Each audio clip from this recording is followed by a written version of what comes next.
Welcome to Man Does Tech, where I solve the problems you didn't even know you had.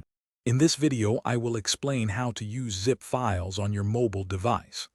Zip files are a fantastic way to bundle multiple documents, photos, or videos into a single, compact package. This not only helps you save valuable storage space on your phone, often reducing file sizes by 20 to 50%, but also simplifies sharing large collections of files. Many contemporary smartphones come equipped with native support for handling these compressed archives, making the process quite straightforward. Opening a zip file on your mobile device is usually a breeze. First, navigate to where the zip file is stored using your phone's built-in file manager application. Once you find it, simply tap on the zip file. Your phone will typically prompt you to extract its contents. You'll then select a desired destination folder for the unzipped items, perhaps a new folder or an existing one, and confirm the extraction. The process usually takes just a few seconds for smaller files. Creating your own zip files on a mobile device is also quite simple.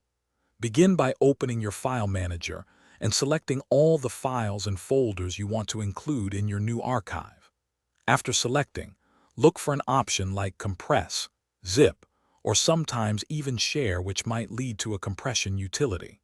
You'll then be asked to give your new zip file a name and choose where you'd like to save it on your device. This is great for organizing or sending multiple items.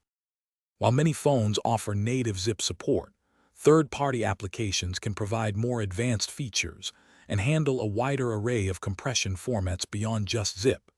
If you find yourself frequently working with compressed files or need specific functionalities, consider exploring options in your device's app store.